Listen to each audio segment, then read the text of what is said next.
mo dúpẹ́ Ọlọ́run tó kà mí máwọn tí ó gbà àwẹ̀ yìí. Mo bẹ̀ ẹ́ Ọlọ́run kà mí máwọn tí ó gbà àwẹ̀ tán. Nínú àánú ẹ kà mí máwọn tí ó gbòòrè tuntun lẹ́yìn Ramadana. Àkọ́kọ́ Ramadana ìkẹ́ ìgẹ̀ ni, àwìn Ramadana àforíjì ni, ìgbẹ̀yìn Ramadana àlùjánnà ni. Assalamu alaikum wa rahmatullahi wa barakatuh. Mo kí gbogbo mùsùlùmí lọ́kùnrin àti lóbìnrin láti orí ìkànnì RPM TV tí a sì máa ń ṣe ètò Yorùbá ló láṣà. Ibẹ̀ náà láti mú ètò Ramadan ọdún yìí. Kí Ọlọ́run má ṣe ní ẹ̀kọ́ tó kù tí a ó ṣe ní ìṣẹ̀mí ayé wa, kí Ọlọ́run gbà ní ìbádà fún wa. Gẹ́gẹ́ bí mo yìí ti ju fọ́nrán kan síta láti bí ọjọ́ mélòó kan sẹ́yìn wípé a ó máa sọ̀rọ̀ lórí ètò Yorùbá ló láṣà lórí àkòrí bí Islam ṣe wọ ilẹ̀ Yorùbá, Islam in Yorùbá land, Islam nílẹ̀ Yorùbá. Òun ni tí a ó máa gbéyẹ̀wò lórí ètò ní ọdún yìí. Ṣùgbọ́n ní òní a ó máa sọ̀rọ̀ nípa àwọn wo ni Yorùbá, kí ni ẹ̀sìn Islam, báwo ni ẹ̀sìn Islam ṣe wọ ilẹ̀ Yorùbá. Òun ni a ó máa gbéyẹ̀wò. Ẹ mú àwọn ẹnìkejì yín dání, ẹ mú èèyàn kan, méjì, mẹ́ta, kí ẹ mú wọn jòkó kalẹ̀ kí a máa jọ máa bá ètò yìí lọ. Nítorí àwa mùsùlùmí máa ń sọ wípé ìmọ̀ ló làdínì, ọgbọ́n kò gbé, a ní láti mọ̀, kò sí àìdíà nínú ẹ̀sìn Islam. Kí Ọlọ́run wọlá ọjọ́ òní, kí Ọlọ́run gba gbogbo tí a bá ń fẹ́.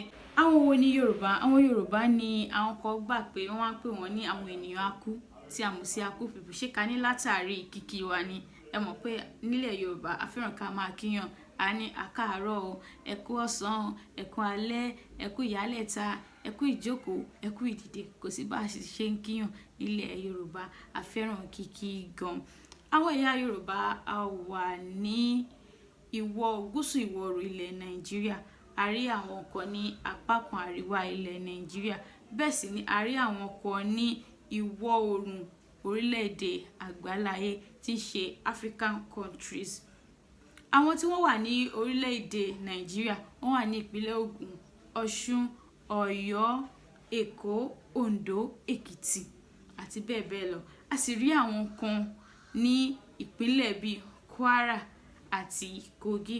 Àwọn tí wọ́n wà ní orílẹ̀-èdè mìíràn, a ó máa bá wọn pàdé ní orílẹ̀-èdè bíi Togo, a ó máa bá wọn pàdé ní orílẹ̀-èdè Benin, a ó máa bá wọn pàdé ní orílẹ̀-èdè Liberia, a ó máa bá wọn pàdé ní orílẹ̀-èdè Sierra Leone.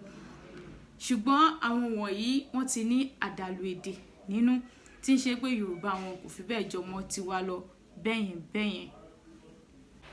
Tí òǹkà àwọn tí wọ́n ń bẹ ní orílẹ̀-èdè yìí jẹ́ okòólénígba mílíọ̀nù, tí ṣe 220 million ní bí ọdún méjì sẹ́yìn.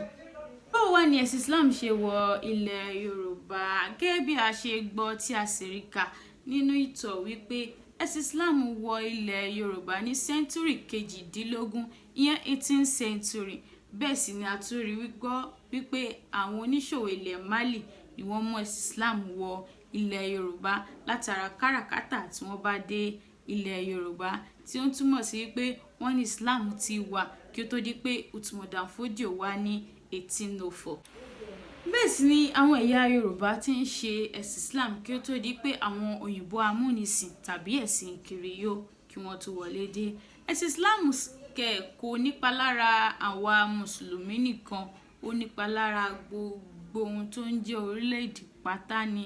Ká ní ó nípa lára gbogbo ohun tó ń jẹ́ ẹ̀yà Yorùbá, nítorí ká ní níbi tí àṣà, ká ní níbi tí ẹ̀kọ́, ká ní níbi tí gbogbo ohunkóhun ni a ti yá ìṣe wọn tí ń ṣe ìṣe àwọn Lárúbáwá.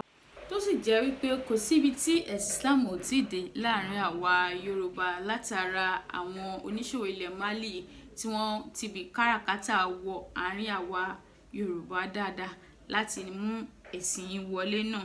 Kò sì sí bí a ó ṣe sọ̀rọ̀ Islam tí a ò ní mẹ́nu bà Sheikh Adam Abdullahi Al-Ilory, kí Ọlọ́run wọlá ọjọ́ òní, kí Ọlọ́run bá a ṣe ìkẹ́ àti ìgẹ̀ fún wọn.